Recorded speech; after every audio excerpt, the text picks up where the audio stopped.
Hello everyone, and welcome to my YNR Official 24 channel.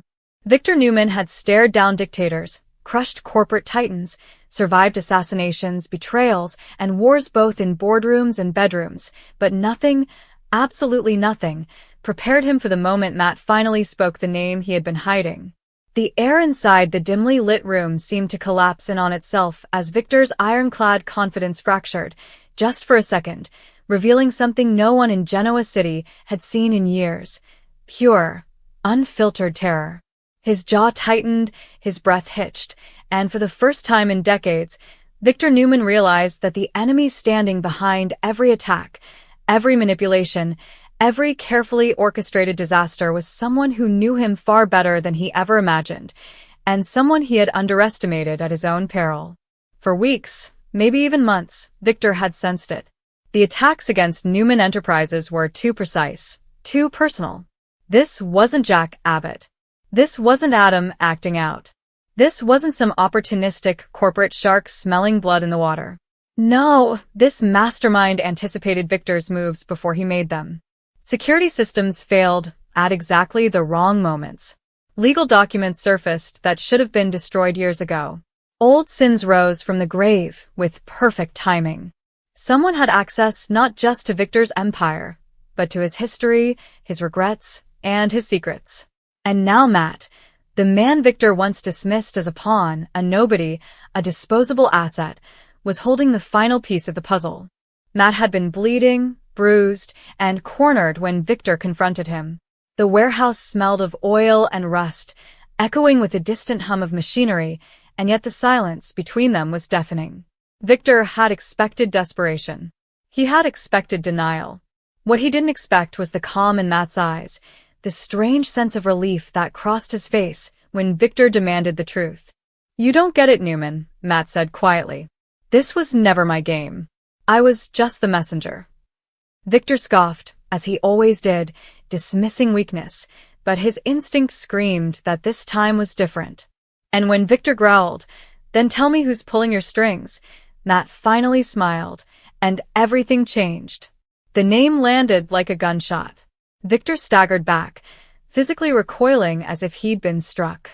His hand instinctively reached for the back of a chair to steady himself, his legendary composure cracking under the weight of realization. Memories flooded his mind. Old alliances, broken promises, faces from his past he thought he'd buried forever. This wasn't just an enemy. This was a ghost. A reckoning. Someone Victor believed had been neutralized long ago, someone whose hatred had quietly festered in the shadows while Victor built his empire higher and higher, blind to the storm gathering beneath him. Fear is not something Victor Newman admits to, not to his family, not to his enemies, not even to himself. Yet in that moment, it was undeniable. His voice dropped, his tone sharp but shaken, as he demanded confirmation. "That's impossible," Victor snapped. "He's gone."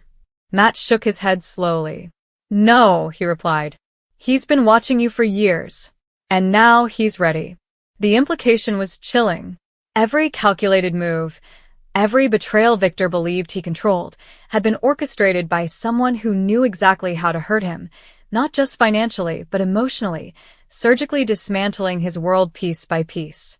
As Victor's mind raced, scenes from recent weeks suddenly made horrifying sense. Nikki's mysterious relapse scare. Victoria's business setbacks that didn't add up. Adam being manipulated into dangerous decisions.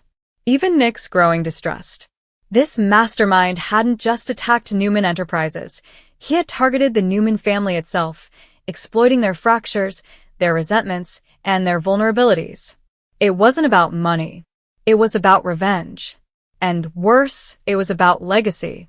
The enemy wanted to erase Victor Newman, not by killing him, but by destroying everything he'd built and everyone he loved. Meanwhile, across Genoa City, the ripples of this revelation were already spreading. Nikki felt it before she heard it, a cold dread in her chest, a sense that the past she and Victor had buried was clawing its way back to the surface. Victoria noticed her father's sudden withdrawal, his uncharacteristic silence during meetings, the way his eyes darted to the door as if expecting someone to burst in at any moment. "Adam," ever perceptive, sensed weakness and confusion, realizing that someone had finally managed to do the impossible, make Victor Newman afraid. And Nick, torn between loyalty and suspicion, began asking questions that no one was ready to answer. Back at the warehouse, Victor turned on Matt with renewed fury, demanding every detail. And Matt talked about secret meetings, coded messages, offshore accounts, and instructions that came from shadows so deep they were nearly invisible. The mastermind never appeared in person, never used his real voice. But the rage was unmistakable. The obsession with Victor was absolute. "He doesn't want you dead," Matt confessed. "He wants you alive. He wants you to watch."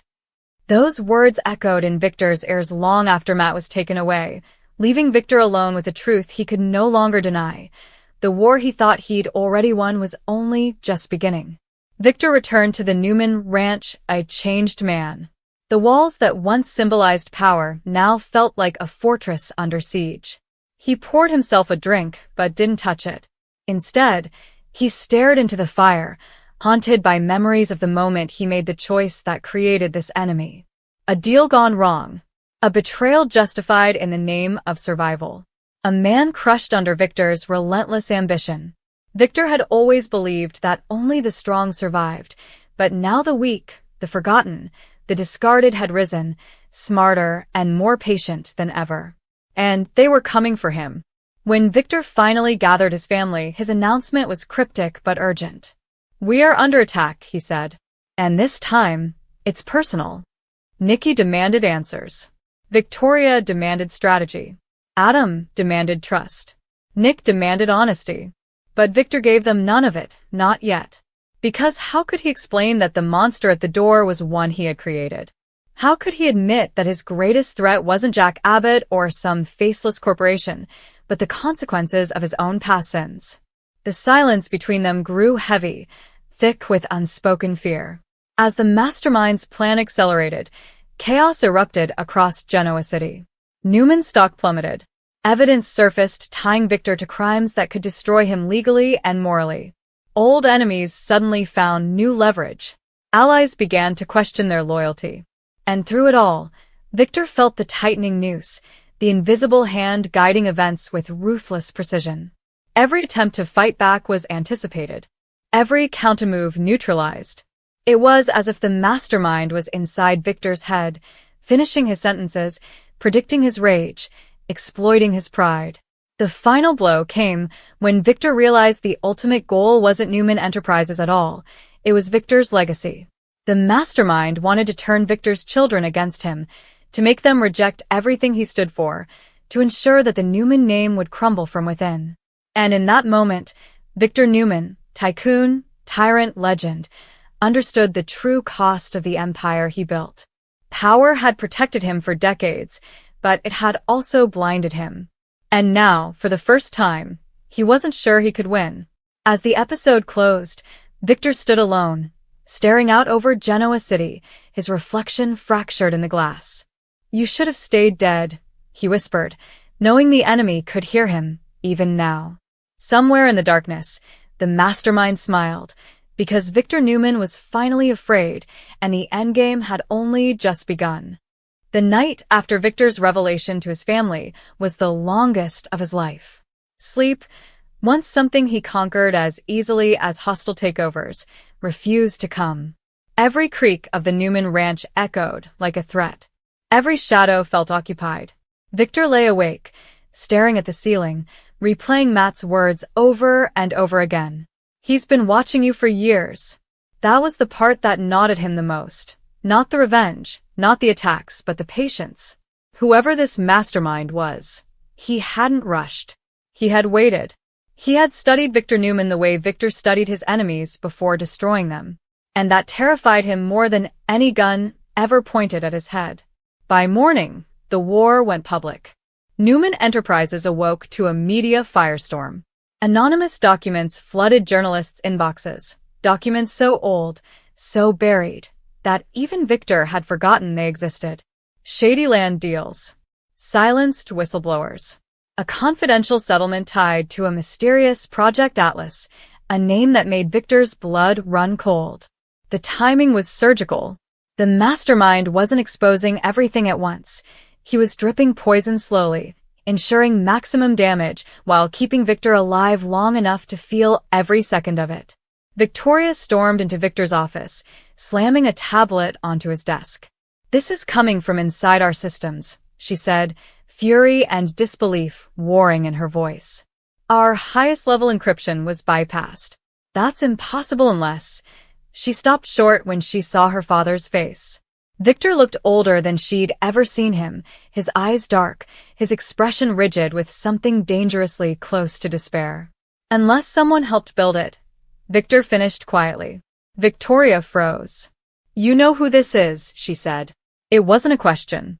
Victor said nothing, and his silence was confirmation enough. Adam, meanwhile, was being hunted in a different way. A mysterious source fed him information suggesting Victor had been preparing to push him out of Newman Enterprises permanently. It was expertly crafted, half-truths mixed with real documents Adam recognized. The mastermind knew Adam's Achilles heel, his need for acknowledgement, his fear of abandonment. And it was working. Adam confronted Victor in a rage, accusing him of betrayal, of manipulation, of never changing. Victor wanted to tell him the truth, wanted to warn him, but the words caught in his throat. Because the mastermind wanted Adam angry, wanted him fractured. And Victor couldn't risk confirming the narrative being fed to him. Nick wasn't spared either. A former business associate resurfaced, claiming Victor had destroyed his family years ago, and that Nick had unknowingly benefited from it. The story spread like wildfire, painting Nick as the privileged heir to a blood-soaked empire. Nick confronted Victor, demanding to know what kind of man he really was. "Everything I did for this family," Victor snapped, the familiar defense sounding hollow even to his own ears. Nick shook his head. "That's what you always say. But what if this time it's not enough?" Nikki felt the ground shifting beneath her feet. She recognized the signs, the way Victor withdrew, the way his temper flared at unexpected moments, the way he paced late at night as if outrunning memories. When she finally cornered him, demanding the truth, Victor tried to deflect. But Nikki had lived with him too long to be fooled. "This isn't Jack," she said softly. "This isn't business. This is personal. Who did you hurt?" Victor's eyes met hers, haunted. "Someone I should have finished," he replied. As the days passed, the mastermind tightened the vice. Newman's security chiefs resigned under pressure. Banks quietly withdrew support. Old allies refused Victor's calls. And then came the message delivered not through Matt, not through intermediaries, but directly. Victor received a single envelope, slipped under his office door. Inside was a photograph, a younger Victor standing beside a man whose face had been deliberately scratched out. On the back, 3 words were written in stark black ink. "You remember me." Victor's hand trembled as he crushed the photo. He did remember. God help him, he remembered everything. Years ago, before the power, before the legend, Victor had crushed a rival not just financially, but personally. He had taken everything: company, reputation, family. At the time, Victor had told himself the man was weak, unworthy, collateral damage. But weakness, Victor now realized, had been mistaken for patience. The man hadn't disappeared. He had gone underground. He had rebuilt himself in silence. And now he had returned, not as a rival, but as an architect of destruction. The mastermind wanted Victor exposed, humiliated, and isolated. But most of all, he wanted Victor to feel what it was like to lose control. The breaking point came when Nikki was targeted. A false report surfaced, suggesting Nikki had relapsed, complete with doctored footage and fabricated medical records. The press descended instantly. Nikki was devastated, humiliated, furious, and hurt that Victor hadn't warned her. When she confronted him, tears in her eyes, Victor finally cracked. He pulled her close and whispered the truth, not the name, but the magnitude of the threat. Nikki listened in horror. "This man isn't trying to beat you," she said. "He's trying to erase you." Victor nodded grimly. "And he won't stop until one of us is destroyed." Desperate, Victor reached out to an unlikely ally, Jack Abbott. Pride be damned. This was bigger than their endless war. When Victor laid out the situation, Jack was stunned. "You're saying someone outplayed you," Jack said slowly. "Someone who knows you better than anyone." Victor didn't deny it. Jack's expression hardened. "Then this isn't just your problem anymore. If he can take you down, he can take down anyone." But even with Jack's help, the mastermind stayed 10 steps ahead. A planned countermove collapsed when evidence was leaked mid-strategy. A trap designed to expose the enemy backfired spectacularly, framing Victor instead. The mastermind wasn't reacting, he was directing. And Victor finally understood the chilling truth. This man didn't just want revenge. He wanted to be Victor Newman, to prove he was smarter, stronger, more ruthless. The final act of terror was psychological. Victor received a call late one night. The voice on the other end was distorted, but unmistakably calm. "You taught me everything," the mastermind said. "You taught me patience. You taught me cruelty. You taught me how to wait." Victor's grip tightened around the phone. "Show yourself," he demanded. The voice chuckled. "Not yet. I want you to feel it first. The fear, the doubt, the loneliness." Then the line went dead. Victor stood there, shaking, not from weakness, but from rage and regret colliding inside him. For the first time in his life, Victor Newman admitted the unthinkable. He had created something worse than himself. As Genoa City braced for the fallout, Victor made a decision that shocked everyone. He stepped back. Publicly. He announced a temporary withdrawal from Newman Enterprises, citing personal reflection. The press speculated. His enemies celebrated. His family panicked. But Victor knew what he was doing. The mastermind wanted him visible, desperate, reactive. Instead, Victor disappeared into the shadows, because to defeat a ghost, he would have to become one himself.